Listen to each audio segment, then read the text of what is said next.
yun din mga obserbasyon mo, yun ang pinalakpakan na pahayag ni Pangulong Bongbong Marcos, yung umano'y korupsyon sa flood control projects. Yeah. Yun nga, at saka yung pagtawag niya kay General Torre at bilang kampiyon. Yun dalawa. Oo, No, yung na dalawa tingin lang ko yung yun eh. nagmarka. Yung Oo. tanong mo nga kanina, ano ang mga hindi makakalimutan ng iyong tigapakanig. Tingin ko yung kay General Torre, hindi nila makakalimutan yun. No? Parang yun yung naging breaker eh. Yes, Naging yes. breaker. Pero kasi din naman, Mm. hindi mo ano yun malaking bagay yun. 16 million nga ba yung na-raise daw 20. na, umabot na ng 20. 20 million Oo, yung na-raise na funds. Na-raise, no? Dapat Tapos pala. balita ko, naghahamon uli si Aba. si Baste. Pero hindi ko naman alam kung anong bagong kondisyon niya. Oo, no? may mga condition palagi. Saka maganda kasi yung yung ginawa niya kay General Torre. Bahagi yan ng performative politics. No, it hits so many birds with one stone. No, binigyan niya ng entablado si General Torre na very popular ngayon dahil sa kanyang pagkakahuli kay Kibuloy, kay Digong sa ICC, at itong pagiging bahagi niya ng investigasyon sa mga sabungero. So, nabigyan mo Lalo siya ng pa. lalong entablado, no? Ikalawa ay medyo banat sa mga Duterte dahil nga yung issue rito si Baste na humamon sa kanya. At parang bineburst mo yung bubble ng mga Duterte na ito ay mga walang kinakatakutan, no? Ito ay rumaragasa sa mga kalaban, no? So medyo na-burst yung bubble na yon. At ikatlo, dinikit mo yung sarili mo dun sa popularity ni General Torre, no? Kaya marami yung benepisyo niyan eh, no? At tingin ko in the next few months and even in the next 3 years ay magkakaroon ng magandang role si General Torre, hindi lamang sa pag-implement ng anti-crime drive niya, kung hindi pati yung narrative. Yung kanyang narrative na binabanatan siya na mahina siya sa krimen, binabanatan siya na sinasagasaan siya ng mga Duterte, no? At saka, who knows, a possible senatorial candidate sa Parang 2028, nga, mas di ba? pinaging popular. Oo, naging popular pala. Pero sabi naman ni Vice Mayor Baste, hindi naman daw niya hinamon. Hindi naman ang sabi ni Vice President Sara, hindi naman daw niya tinreten si Presidente ng assassination, no? Sikat naman ang mga Duterte sa pagbawi ng kanilang mga sinabi. Lalo na yung tatay.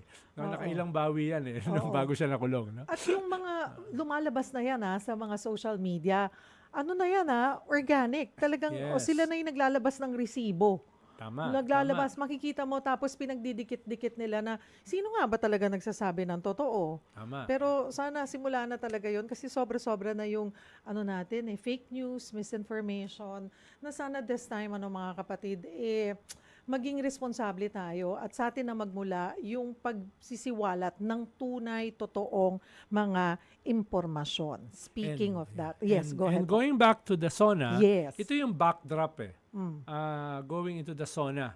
Ito yung first SONA after nung controversy sa GAA, sa national budget. Oo, yes. Na yun ang budget ngayon ng ating Kasi gobyerno. ang tahimik, di ba? Di ba? Although may mga kwento, 'di ba? Hindi naman nalalabas na nagkaroon ng hindi pagkakaunawaan or nagkaroon ng rift or tampuhan or basta hindi nag-uusap daw yung magpinsan because of that. Oo. So at saka diyan talaga tinamaan yung approval ratings ni PBBM. Diyan yung pinaka-dramatic yung kanyang pagbaba. Ikalawa, ito rin yung first SONA na after nung impeachment ni Vice President Sara last February. No? At last week nga, nagdesisyon yung Supreme Court to dismiss the impeachment.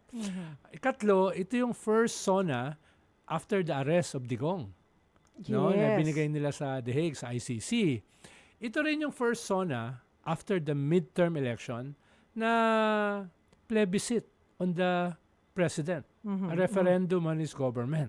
At medyo hindi maganda yung resulta ng plebiscite na yan. Dahil marami sa kanyang mga kandidato ay natalo at nanalo yung mga kalaban niya. Yes. No? So, going to the SONA, dapat yan yung kanyang backdrop. No? Lalo na... Pero pagdating sa midterm elections, yun yung una niyang diniscuss, diba? Nandun yung pag-amin. Sa simula pa lang, nandun yung pag-amin. Kung maalala mo, Cheryl, nung last SONA rin niya, yung kanyang opening paragraph, we're the fastest growing economy in the region, pero hindi nararamdaman ng tao. So may gano'n naman siyang circumspection, yung pag-amin na ito yung mga datos, pero teka, hindi nararamdaman ng tao na pinakamahalaga, no? At halimbawa, yung linggo going into the SONA, matindi rin. Ang backdrop kasi diyan, yung kanyang trip sa US na parang 1% lang yung nakuha niyang tawad. Oo. Doon sa Parang pumunta ka pa. 20%. Diba? Parang yun ang yung reaction eh. Pumunta ka Yes. para sa isang Oo. porsyento. Yung kapitbahay nating Vietnam, from 46% na-reduce nila sa 20%, Tapos phone call lang yun. Aha. Yung Indonesia, 19%, yung Japan, 15%, etc.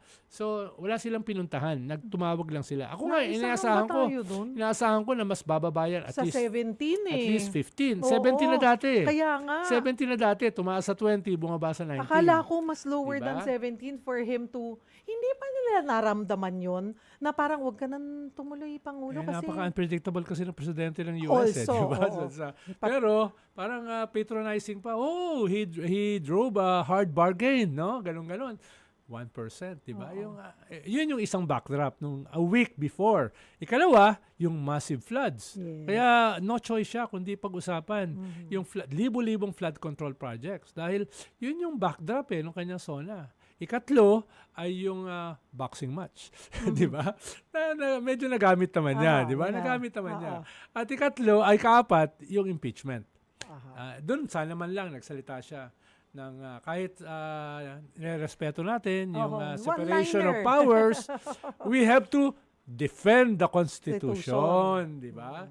Dahil the decision parang medyo lumampas doon sa Ang SC. Article 11 ng Constitution. Parang ang daming naisama, no? Na wala naman doon. So, yun sana yung in the week before the SONA, yun yung backdrop na hindi niya maiiwasan talakayin. considering sinabi 'di ba, pagbalik niya dito sa Pilipinas, ang ginawa daw niya ay clear niya yung schedule niya doon sa last 4 days para matutukan yung lalamanin ng kanyang SONA kahit na sinabing 80% ng tapos.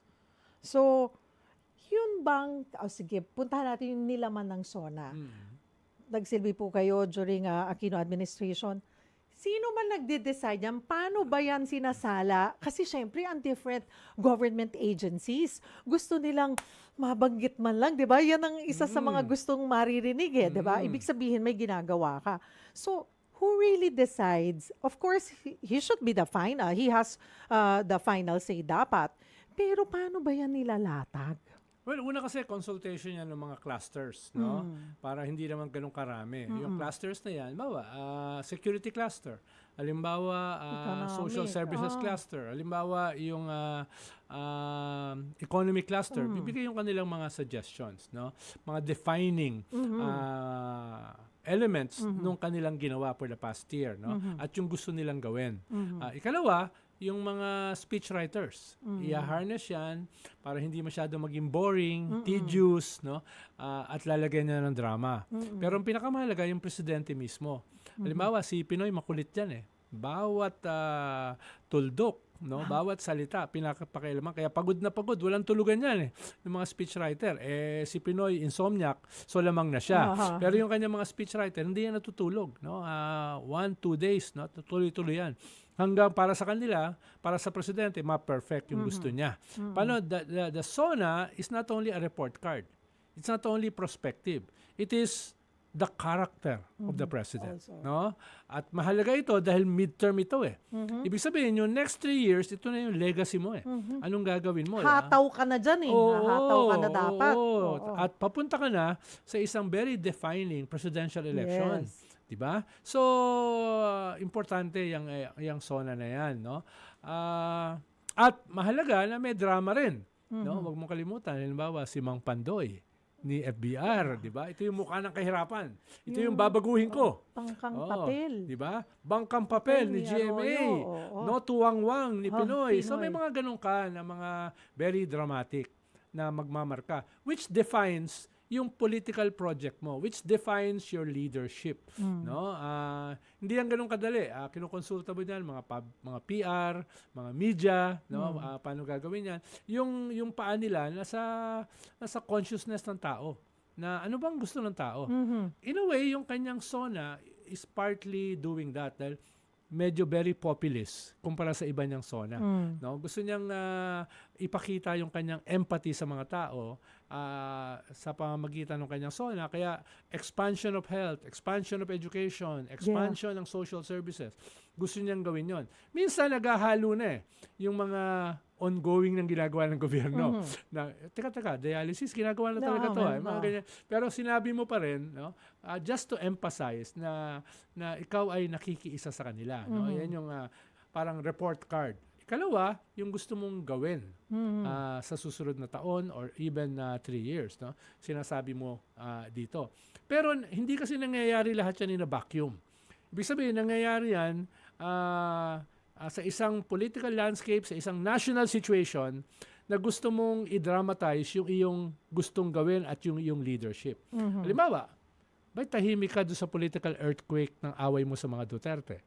No? Dahil kung mga Duterte, masurvive yung impeachment, they have momentum going into 2028. Kasi hindi ka pwedeng tahimik. No? Bakit medyo kulang yung historic battle natin ngayon? Ngayon lang nangyari na mayroong isang foreign invader sa ating teritoryo since World War II.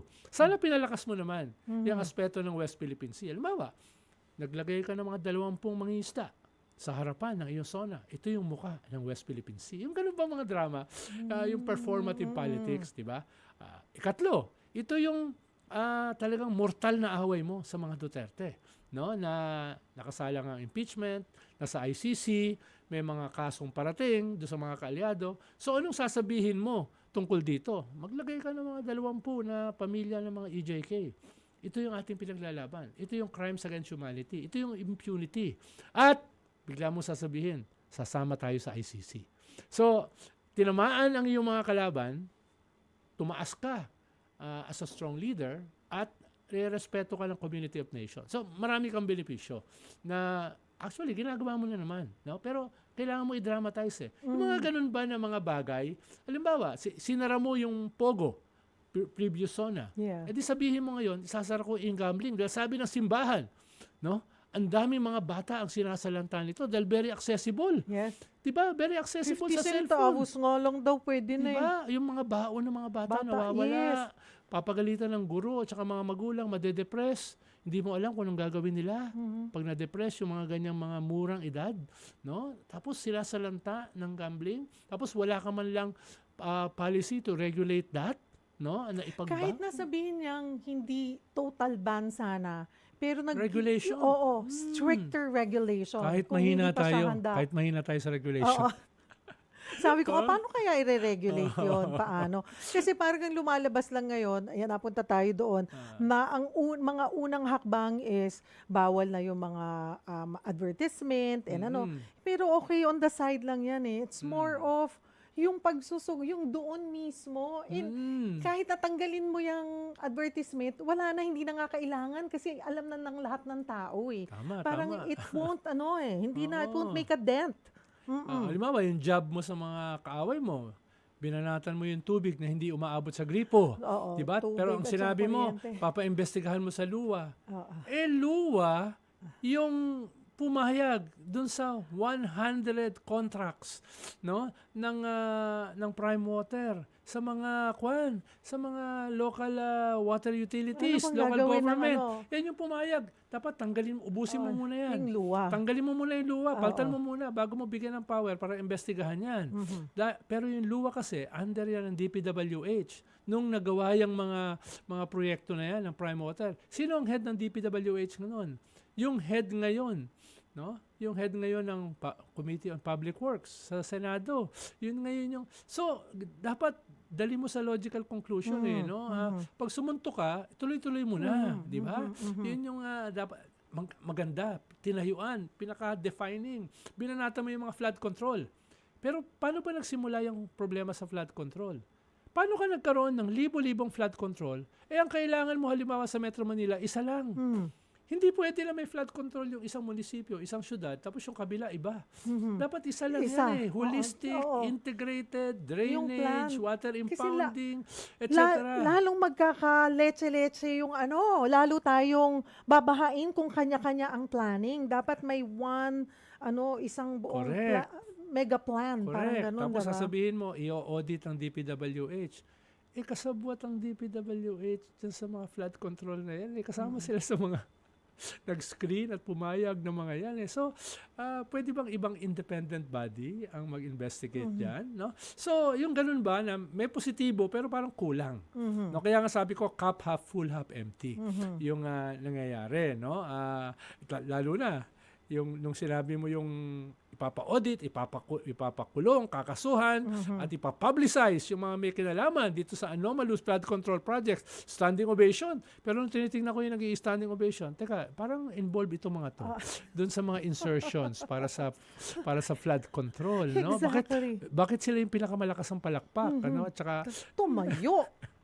Talagang yung dignidad nila. Sabi ko, Diba? sana sa lahat ng tumayong yan, siguraduhin lang nila ni wala isa sa kanila ang nakinabang dyan sa flood control project na yan.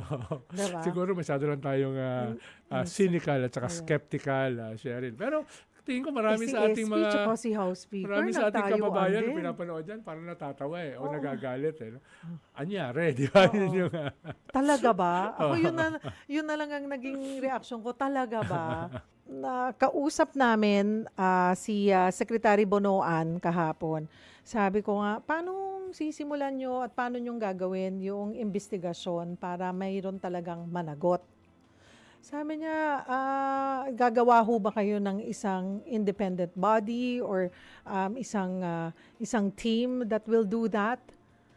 But then again, ngayon, naisip ko, meron nga kayang mapaparusahan? Meron kayang yung accountability eh. Okay, transparency, kasi gusto nyong i-post pa nga, di ba, yung list ng projects. At para makita, may mananagot kaya dito, Sir Ronald? Unfortunately, Sheryl, medyo skeptical ako eh. Dahil nitong 2 previous zonas, sinabi rin ni President Bongbong na dudurugin niya ang mga kartel. Dudurugin niya ang mga hoarders at saka mga smugglers. 2 zonas siya na. Wala pa akong nakita na nakasuhan or nakulong. No? Ito pa, mga politiko ito. Diba? So, sana ay mangyari. Pero ayun nga, dahil sa track record, medyo skeptical ako. At sa akin nga, yung perspective ay tapusin mo na yung libo-libong flood control. Gumawa ka na lang ng, halimbawa, for lack of a better example, sa Copenhagen. 9,000 na natapos na flood control projects. Last zona, sinabi niya, 5,000. Ngayon, 5,700 ang ongoing, sabi ni Secretary Bonoan. Trilyon yan.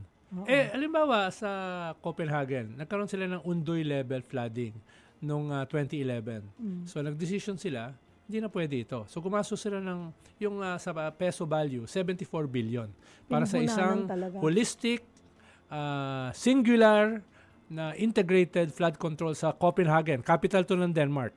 74 billion pesos ang kahalaga yung niya. halaga. So, of course, in euro, siguro, magkano yan? 1 billion euro. No? Hanggang ngayon, walang flooding na nangyayari ngayon. Dahil isa lang dapat eh. Isang syudad, 4 billion lang yun, yung Kapitolyo, kumpara sa trillion na nating nailalabas sa flood control projects. So, dahil isa lang ang kailangan eh. No? Dahil wala kang isa. No? Dahil yung drainage mo, dapat integrated. Hindi pwedeng dito ka sa isang syudad, tapos sa kabilang syudad may bara. Diba? Hindi pwedeng may water impounding ka rito, tapos sa kabila wala. Ang Japan kasi, 70% ng kanilang tubig ulan na kokolekta nila dun sa kanilang huge cistern sa ilalim ng Tokyo. Ibig sabihin yan, nababawasan massively ang flooding, tapos nakakatipid ka ng water na pwedeng maging potable at sa agrikultura, lalo na sa summer, kapos tayo sa tubig. Tapos in doing so, nakikreate ka ng energy, parang geothermal. So, ang dami mong pakinabang. Sa atin, less than 1% ng tubig ulan ang ating nakokolekta. So, yung technology na yan, matagal na yan eh. Decades old eh. Ba't hindi natin gamitin? No? Tayo pinakamalaki ang lake dito sa rehiyon, Laguna Lake. Yan yung pinakamalaking water impounding. no? Lalagyan mo yan ng dike, ide-dredge mo yan. Ngayon kasi 3 meters na lang, pwede yung hanggang 30 meters yung lalim niya. Biro mo yung tubig ulan na pupunta dyan. No? Tapos pagpunta dyan ng tubig ulan, ay magkikreate ka ng energy dahil dadaan yan dito eh. Of course, marami pang kailangan gawin dyan. Kailangan mong ayusin yung Marikina watershed para may mga puno, para hindi pumupunta yung putik sa Laguna Lake. Kailangan ayusin mo yung Napindan Spillway para pag lumalampas yan, pwedeng pupunta sa dagat. So maraming gagawin. Imagine mo yung employment na magagawa of such a massive project. At the same time, nabawasan ang flooding mo dramatically, natipid mo yung tubig na pwede mong gawin pang inom at pang agrikultura, nakakreate ka ng energy na tayo ang pinakamahal after Japan and Singapore dito sa Rio, kaya wala nag-i-invest sa atin. So, ang dami mong sinagot ng mga problema, no? Bakit hindi ginagawa? Bakit libo-libo ang Bakit flood nga control ba? projects, di ba? Dahil nung pinagbawal ang pork barrel, naghahanap yung mga politiko. Ano ba yung aming That's magiging the pork? new word, insertion. The new pork. Oh, diba? the new pork, the new insertions. pork, no? So, kailangan mo ng strong leader para pigilan yan. At dalhin ito sa mga mas modern, mas scientific, mas effective na mga proyekto. Diba? Lalo na 3 years na lang natitira sa yung term. At that will make you popular. Diba? Kaya yung papalit sa'yo, hindi yung mga kalaban mo. Natutugising ka pag nanalo. No? Baka hindi ka lang durugin sa eleksyon. Baka ipapa-assassinate ka pa. Tingnan nyo this time, sa harap ng Kongreso, nandun si Speaker at si SP. Doon sa mensahe, makikinig kaya? Masusunod kaya yung sinasabi niya, yung inilatag niya noong SONA, silang gumawa nun eh. Alam mo sa ating system na patterned after sa US, napaka-strong ng president. Lalo na may 3 years ka pa. Yung National Economic Plan sa'yo nag-emanate bago pumunta sa Kongreso at Senado. Di ba? So, ang laki ng powers mo eh. No, gamitin mo. Gamitin mo. Hindi pwede yung patumpik-tumpik lang. No? Assert your leadership. Di ba? Yun ang gawin mo eh. Hindi ka pwedeng sasagasaan ka ng mga kaaway mo, ite-threaten ka ng assassination, ite-threaten ka ng mutiny, uprising, tapos they can get away with it. Di ba? Kasi parang ganun yung lumabas with the budget last time. Hindi sinunod. Well, hindi. ito nanakot siya. Ire-reenact ang budget. Aha. Pag hindi nyo inayos yan. Kaya Diba? lang, pag nire-enact, di nandun pa rin yung insertion. Yes. Baka kaya pumalakpak. Hindi kaya pumalakpak sila dahil dun sa... Yes, pero sa reenacted budget, napakalaki ng role ng presidente. Paano gagastusin yon? Dahil reenacted eh. Tapos na yung mga proyekto na yun eh. Di ba? So, pwede mong maging flexible dyan. Sino ang pwedeng maging flexible? Yung presidente. So, lahat nakapila sa'yo. Lahat nakaluhod. Di ba? Sa'yo, pag may... Kaya nga, kay GMA, puro reenacted yung budget. Di ba? Kung maalala mo, nung panahon ni GMA, puro reenacted yun. So, lahat nakaluhod sa presidente. Ayun naman, kung korap ang presidente, di ba? Napaka-unpopular naman ni GMA noon, di ba? Kung korap ang presidente, siya naman ang tatamaan. Pero kung hindi ka naman korap, mayaman ka na, ang habol mo, legacy, then mas magagamit yan sa isang tunay na flood control project na integrated tsaka holistic. Tunay na water impounding system. No? Tunay na drainage, waste management system. Wala tayong waste management, puro tambak lang tayo ng tambak eh. Di ba? Maglagay ka ng matinong waste management and that will create employment. Halimbawa, Egypt, ang waste management nila nagkikreate ng milyong trabaho. Di ba? It's an industry eh. It's an industry. Tapos pwede ka makakuha ng investor. Di ba? Yan ay just the tip of the iceberg. Ang sinasabi ko lang, marami kang pwedeng gawin. Ngayon may magko-comment, di magpresidente ka na lang. Teka, pinag-iisipan ko. Sasabihin ko lang sana, mayroon pong opening, presidential advisor on everything. Baka may bagong... Uy, bakante pa yun. 3 taon ng bakante yun. Baka pwede pa. Pwede pa. Hindi, ino-nominate ko si Senator Trillanes ng Political Affairs. Sayang. Sana. Ang dami pang pwedeng gawin. Kaya pa, no? Dun sa last 3 years. Yes, dahil You leave a good legacy. sasabi nila ay, bakit hindi pumapasok sa atin ang investor? Ba't nilampasan tayo ng Vietnam? Bakit nilampasan tayo ng Indonesia? No? As a high middle income. Dahil nga, yung comparative advantage natin ay medyo mababa. Power and electricity, corruption, infrastructure, diba? Natural disaster. Bakit dito sila mag-i-invest? pupunta sila dun sa mataas, magandang educational system. Ang Vietnam, ang learning poverty is 20%. Ang learning poverty natin is 91%. So, saan kukuha ng labor force? Yung mga mag-i-invest. Sa Vietnam sila pupunta. Diba? Tapos sa Vietnam, pinapakulong ang mga bilyonaryo. No? Sana hindi naman mangyari sa atin. May death penalty ron. Pinapapatay yung mga corrupt doon, di ba?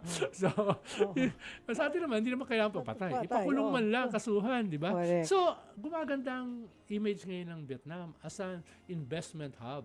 Ganon din lang Indonesia. Di ba? Ganon din lang Malaysia at saka Thailand. No?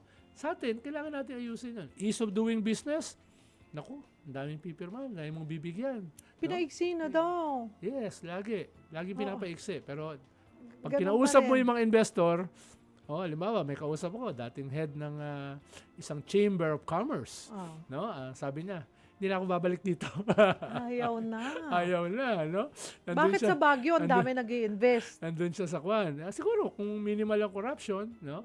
Saka, Ayun ang claim ni maganda. Mayor Magalong. magandang leadership, no? Pag So, humingi sa inyo, dumiretso kayo sa akin. Yes, no? So, Good ganun ba? governance. Good Pero, governance. Baguio is a small place Yung buong Pilipinas ang kailangan mo. Lalo na yung growth corridors. Itong L2L, Lingayen to Kwan, yung Luzon corridor. Yan yung mahalaga, no? Na agriculture, laging binabatak ng agriculture pababa ang ating growth rate. No? Usually kwan yan, 0 or negative. So, anong ginagawa ng Secretary of Agriculture mo? Dapat dinudurog ng Secretary of Agriculture ang kartel, ang hoarders. Halimbawa, nabalitaan ko 2 weeks ago, ang bentahan ng wet palay sa Nueva Ecija, 5 pesos. Akala ko ba, Oo. iniyabang na nawala na naluluging mga magsasaka. Meron. At even nung nagkaroon ako ng one-on-one, kaya Pangulong Bongbong Marcos, hindi niya papayagan, sabi niya, hindi niya hahayaang malugi ang ating farmers. Sa inyo, sa Pangasinan. Pangasinan. Magkano ang Masantos siya ka, boss. magkano ang Anong wet kayo? palay, di ba? Magkano ang wet palay dyan? 5 pesos, that's worth. Sa Pangasinan, 8, no?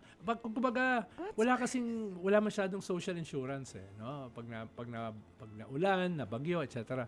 Ikalawa, nagtatanim ka pa lang, nakasanla na yun sa middleman. Dahil doon ang gagaling ang pang-tuition ng mga anak mo, doon ang gagaling ang abono, doon ang gagaling ang binhi, doon ang gagaling yung makina, no? etc. Dahil kulang yung suporta ng gobyerno. So dapat isara ng gobyerno, ng agriculture yung loop. Sila dapat ang kwan para hindi na nakatali sa mga middlemen. No? Itong mga hoarders, itong mga millers, itong mga smugglers, itong mga cartel. Kaya nga tama naman sinabi ni BBM sa kanyang previous zona, 2 previous zona, durugin ang mga kartel para gumanda ang ating agrikultura. Pero where's the beef? No? Nasaan naman yun? Wala nangyari. Yun naman So, not too late. Pero kailangan gawin kahapon. Pero, okay, sige, let's move forward. Tingin mo, sabi nyo nga, it's not too late. Yeah. So, gaano kabilis dapat yung aksyon para maramdaman? Kasi kung titingnan mo, sa kanya din nanggaling, kung titingnan mo naman yung mga numero, gumanda-ganda talaga. Kung numero ang pagbabasihan. Sabi ko nga, si Edson Guido, yung ating data analyst, chief data analyst, sabi ko maganda yung numero compared, parang pagtitignan mo. Pero sabi ko, parang hindi pa rin nararamdaman ni Juan de la Cruz. Yeah, So, anong gagawin sa numero kung hindi ramdam? Numbers are numbers. Sabi nga mismo ni PBBM nung kanyang last zona, tayo ang fastest growing economy pero hindi nararamdaman ng tao. Siya na mismo umamin Diba? So maganda numbers, mababa ang unemployment, mababa ang inflation, maliban sa food inflation, no? Kaya may mga numero kung magaganda, pero nararamdaman ba ng tao? Yun naman yung tanong bakit self-rated poverty ang taas? Bakit ang involuntary starvation mataas? Diba? Yun yung mga kailangan gawin. Bakit maraming mga tao hindi pa alam yung benepisyo nila sa PhilHealth? Na by the way, siniro. No? So yung ganun ba? Pag nakakausap ko nga po ang PhilHealth, sabi ko, napakadaming benepisyo kayong ino-offer. Pero ang mga taong bayan, they don't know. Ba't hindi nila, parang blanco sila na, ay talaga po ba? To the point, di ba, sinimulan nila yung meron silang e-consulta, meron sila ngayon. Mahalaga yun yung e-consulta. Oo. Preventive yun Yes, outpatient. Tapos, At saka hindi ko rin, sabi ko, pinaabot ko rin naman na medyo ho din complicated kasi yung proseso na gusto nyo. Kailangan pang magrehistro yung miyembro. Tapos hahanap ng malapit na accredited ng PhilHealth. Pag wala, hindi nila mapapakinabangan yung benepisyong yon. Nakadikit pa, nagbibigay pa yan, may kadikit pa yan na pharmacy. Ibibigay din yung gamot mo ng libre. Hindi alam ng tao. Tama. Yun ang napakahalaga. Na karamihan sa ating mga Pinoy, hindi na lang ako papa-hospital, wala akong pambayad. Even, yun, sinabi na ni Pangulo, emergency, pwede na. Pag DOH hospital ka, wala ka nang babayaran. Totoo ba yun? Nangyayari na po ba yun? Well, Talaga tanungin bang natin yung mga mangyayari na karaniwan ba yan? tao, no? Sabi niya, lahat ng DOH hospitals. Pero gaano rin din lang ba karami ang pwedeng ma-accommodate? Parang kadiwa yan eh. O kadiwa, may 20-25 pesos. Gano'ng na karami ang bigas. kadiwa? No? So, Naalala ko, sir, Sir Ronald, naalala ko, ni-roll out, eto na, 20 pesos na bigas. sa Cebu. Pero, sa Visayas daw. So, report. So, saan ba? Saan sa Visayas? Dito lang sa Cebu. Saan sa Cebu? Dito lang muna sa Cebu City yata. Parang iisa lang. Sabi ko, nag-roll out pa sila. Sabi ko, para lang masabi na meron ng 20 pesos. No, when you roll out, diba? Sa lahat ng bayan, sa lahat ng probinsya, yun ang pwede mong ipagyabang. Lalo na yung mga nangangailangan. And usually, yung mga cities, may pambili yan eh. No? Yung mga urban poor, yung mga poorest provinces, katulad ng Samar, doon ka magkwanda para maipakita mo, ito yung mga mahihirap. Natutulungan ko sila. Naiikpawan nila yung kanilang kahirapan. Gaano pa lamang karami ang Kadiwa stores? Maganda maganda yung pong gustong mangyari, 'di ba, na maabot. Pero gaano karami at gaano kadalas? Ano lang once or twice a week lang ang Kadiwa stores. It's not even every day. Tama. So, Kaya dapat hindi lang images eh. Dapat hindi lang lab bus. libreng sakay. Hindi ko inabutan Hindi mo inabutan yun yun, no? Pero 1 nakikita pesos, ko yun. 150. Hindi ako nakasakay. Murang-mura yun. Lab bus. Masarap mag-date doon, no? Oo. Paano may mga Kasi puso sa labas eh, no? Tapos may second floor, may two-story So, na. yan, mga kadiwa rin. Panahon yan dati, noong 70s, 80s. Eh. Pero okay naman balikan yan. Pero kailangan may impact sa kabuhayan ng mga tao. Yun ang hinihintay I-expand nila. 4-piece. Yeah. Gusto i-expand ang halimbawa, 4-piece. nung nagsimula yan kay GMA, tapos in-expand namin 5-6 times eh. No? At maganda yung resulta. Nung midterm, ang taas ng approval rating ni Pinoy dahil dyan, no? Sa 4-piece. No? Kaya, dapat talaga i-expand. Pero dapat i-integrate mo yung loop eh. Dapat integrated yan sa TESDA. Dahil kinakailangan ng mga tao ng education, technical, at saka employment, placement. Hahanapan mo sila pag graduate nila. Imbis na nakatunganga sila, di ba? So, ganun yung loop na yan eh. Kaya mahalaga yan eh. So, hindi naman pwedeng tupad ka lang ng tupad, AX ka lang ng AX, no? AKAP ka lang ng AKAP. Kailangan bigyan mo ng hanap buhay yung mga tao, di ba? Kaya, para bigyan ng hanap buhay, kailangan ng investments. Kailangan ayusin mo yung comparative Yung advantage. AX daw tsaka AKAP ang daw nagsasabi kung saan dadalhin yun yung congressman. Tama. No? Sabi Diba? ng gobyerno, hindi. Pero siyempre, Pabayaan yung magtrabaho yung mga taga-DSWD. siyempre, At, pag ikaw, DSWD, ako congressman, sabihan kita, gusto ko ipasok mo ito yung Sige listahan. po. Ikaw ba Sige. tatanggi? Sige po ko. Di ba? Sabi nga ni Sir Ronald, mayroong pang panahon na nangangalahati pa lang, may 3 taon pa na that will define yung legacy na gusto niyang iwan. Na naalala ko, sinabi niya yon nung ako'y nagkaroon ng one-on-one interview sa kanya, Sir Ronald, ay gusto niya na iiwanan niya na may naramdamang pagbabago talaga ang bawat Pilipino sa pagbaba niya sa pwesto. Lalo na kung pagkatapos ng dinaanan mo, no, ng pamilya mo, tapos yung edad mo, you're not getting any younger. Tapos naabot mo na yung pinakamataas na posisyon ng gobyerno. Habol mo legacy eh. 'Di ba? Habol mo legacy. Kaya nga nagugulat ako ba't yung mga ibang dating mga presidente naghahabol pa ng kayamanan, ng kapangyarihan. Eh ang iwanan mo na lang magandang alaala eh. 'Di ba? Gawin mo na yung 6 na taon mo para ikaw ay maalala ng susunod na salinlahi na may nagawa ka para sa kanilang kinabukasan. Lalo na ngayon na nangyari na merong dayuhang bansa sa ating teritoryo. Di ba? At mahigit 90% ng ating populasyon gustong ipaglaban ang ating karapatan. Pamunuan mo. Tapos yung kapatid mo naging head ng Foreign Affairs Committee sa Senate. Ang linaw-linaw, yung kapatid mo pro-China. So anong gagawin mo ngayon? No? Scale up ka rin.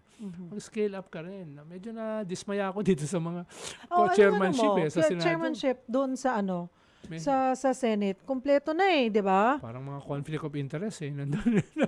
Yung, saan ba? Oo, meron akong naging listahan nun eh. Yeah. Environment, si Camille Villar. Public Works, si Mark Villar. Di ba? Andyan yung mga negosyo Blue nila. Ribbon Blue Ribbon, si Marcoleta. Sino bang unang babanatan ni Marcoleta? Di yung gobyerno, di ba? Di sila BBM. Yan ang unang babanatan. Ba't mo nilagay yan dyan? Di ba? Ang malinaw naman kalaban mo yan. Nilagay mo sa public order si Bato. Alam mo, kasama yan sa crimes against humanity ni Digong. At maaari nang sumunod sa dahig. Yes. At pwedeng issuehan yan nung sabi mo nga, international warrant. Tapos, mismo si Gretchen Barreto sinabi, uy, kasama namin yan sa Isabong na iniimbestigahan ngayon. Di ba? So, parang, bakit naman nailagay sila dyan? Di ba? Oo, si Alan Peter Cayetano nakalagay sa human rights. Siya yung nag-defend ng Tokhang sa United Nations nung siya ay Secretary ng Foreign Affairs. At dinepensahan niya hanggang matapos yung termino ni Digong. Tapos siya ng Committee on Human Rights mo. Diba? So, what's happening? No? Kahit na sabihin mo na independent, no? Ang Senate, ang Congress, at ang Pangulo, lagi sinasabi yan, hindi. Ang realidad, hindi. Dapat may say ka. Ano nangyari? Oo, dahil usually kasi, Cheryl, 3 yung mga factors sa nagiging basihan sa pagpili ng Senate President. Una, yung support ng 24 separate republics. May kanya-kanyang concern dyan. Dahil easily, makakuha ka ng 13, Senate President ka na. Pero makakuha ng 13, yung kalaban mo, tanggal ka rin. Almost overnight. So, mahalaga binabalanse mo yan. Ikalawa, Malacanang. Kahit sabihin mo na separate, co-equal branches of government, no? Yung gumagawa ng NEP, ng National Economic Plan, yung Malacanang eh. Diba? Lalo na sa ating system na napaka-powerful ng chief executive. So, may impluensya yan, directly or indirectly. Katulad nung hindi nila gusto si Mig Zubiri, overnight napalitan. At si Cheese ang pumalit. At ikatlo, popular opinion. Diba? Kung masyado ka namang unpopular, syempre, maapektuhan yung Malacanang, maapektuhan yung mga 24 republics na ma-identify sa'yo. So, yun yung 3 variables na binabalanse mo as a Senate President. No? Kaya 19 ang sumuporta sa kanya. Yes, Oo. yes. Si Tito Sen ang naging minority na nung simula ay malakas yung ugong na babalik siya as Senate President. Yes, may chismis na over the weekend, 2 boto na lang ang kulang ni Tito Sen. Pero nung hindi niya nakuha, yung mga kasama niya, no, na siguro mga 9 o 10, yung 5 ron, lumipat na dahil sigurado na siyang talo eh. Diba? So, which also means na very unpredictable dahil konti lang ang kailangan mo para manalo o matalo. No? Unlike sa Congress na merong 350, no? At very strong ang role ng presidente sa speakership. Speaking of Congress, naku, ang dami kong gustong itanong sa inyo. Puntahan ko lang ng pahapyaw na kahit na sabihin mong tatatlo sila na independent, they consider themselves independent bloc. Congressman Frasco, Congressman Toby Tiangco, Congressman Albi Benitez, hindi mo rin maikakaila na malakas silang mga kaalyado, kilala silang kaalyado, powerful na kaalyado ng Pangulo. Yes. No? Pero they opted na hindi ka namin susuportahan kay House Speaker Romualdez. Yes. Ano ang ipinapakita nun? Well, yung tatlo na yan, lumabas ang pangalan nila as possible speakers. Oo. Pero Diba? sabi ni Congressman Albi, sabi niya, hindi ko alam, wala naman akong interest or hindi naman yan, sabi niya sumagi sa isip Sabi ko. nga ng bunso ko, di wow. No, we weren't born yesterday. Oo. No? Alam naman natin kung ano Oo. nangyayari sa paligid, di ba? Pero, si Toby Chanco, after nung midterm election, binanatan niya si Speaker. Yung House, led by Speaker, ang dahilan kung bakit natalo ang alyansa. Diba? Sinisi niya. Sinisi niya lahat, maliban of course sa sarili niya. No? Pero very public yan. Nagulat ako, bakit public? Alam mo na may away sila, pero iba yung public eh. Dahil alam mo, nandun yan sa family gathering sa Malacanang every week. Ibig sabihin, practically pamilya yan, si Toby. Si Frasco naman, alam ko, nagsimula yan dahil akala nila tatakbo si Yeda, yung asawa ni Speaker, sa Cebu for governor sa 2028. Dahil gusto nilang bawiin yung Cebu. Kumalat yung chismis niya, kaya medyo nagalit sila. Kaya nag-resign siya as deputy speaker, no? At binanatan niya si Speaker, no? Kaya alam ko, malapit siya kay Albi Benitez. At yung kay Albi, ito yung mas serious na gumulong na balita nitong last month, na medyo seryoso siya at medyo may suporta siya to be speaker. Pero sa dulo, kinapush siya. So yung mga supporter niya, katulad parang sa allegedly, Senate, ay lumipat na dahil mahirap naman silang sumama sa losing side. No? Mga politiko naman natin hindi known for principles at saka higher purpose. No? Sa'yo nang galing yan sayang naman yung mga, paano na yung mga proyektong magagawa ko sa distrito ko. Oo, sabi nga natin kanina, it's about numbers. No? Yun yung sana hindi. Dahil nakita mo naman last election, medyo may bagong elemento yung kabataan. No? Ang una nilang nireject, yung mga sikat na mga artista na medyo hindi alam kung anong gagawin. Of course, malaking tulong si Robin Hood Padilla rito. Nakita nila kung ano yung pwedeng gawin. No? Kaya, pero, yung performance. yung mga hindi mo inaasahang matalo, natalo. Kabataan yan. No? At makikita mo rin yan sa ilang mga bailiwicks ng mga dynasties na, imposibleng matalo ito, ba't natalo? Ibig sabihin, may bagong elemento. Kaya kaming mga matatanda, Yes. sa inyo na kami nananalig ang mga kabataan. 60% ng botante, kabataan. 40 years below yan. Ituloy-tuloy nyo yan hanggang darating na presidential election. Doon mas dapat marinig ang inyong boses sa 2028. We don't know who's gonna run. Meron, syempre, na tayo nakikitang isa. Pero who else? Pero napakahalaga. Nakita nyo yung power ninyo, mga kabataan. At pahalagahan nyo yan. Patuloy nyong pahalagahan. Hindi nabibili. Yung bagong elemento na sana masustain. Sana hindi maging disenchanted. Sana hindi maging cynical. Sana hindi malulun sa e-gambling.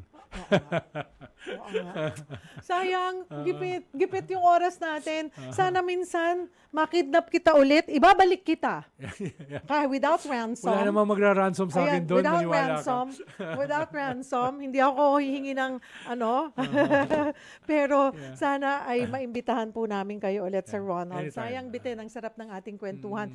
Thank you for your insights. Thank you for all the details. Sana nakatulong tayo ngayong hapon na mag-isip ang isang Juan de la Cruz na, may punto.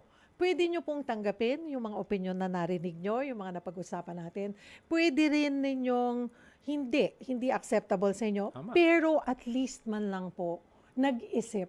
Yung kumbaga, nakapagsimula ng napaisip kayo doon or hindi.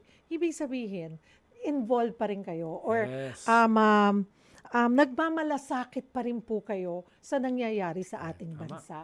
Yun ang wag natin sanang mawawala. Yung pagmamalasakit, hindi sa ating mga sarili katulad ng ibang mga nakikinabang po sa ating mga tax money, pero yung pagmamalasakit po at pagmamahal natin sa bansa, yun ang laging dapat na mayroon tayo. Dahil yun alone, that alone, pwede nating ipanlaban dito sa mga mga garapal na mga mga mga Sino yan? Sino yan? Ewan ko, yung mga nag-SOP errata for the boys Sino na mga yan. yan? Sino mga yan? Diba? Ninanakawan tayo, diba? Sino? Papublish daw yung mga pangalan. Bantayan natin. Ah. Bantayan natin. Sir Ronald, thank you. Salamat po sa oras. Salamat.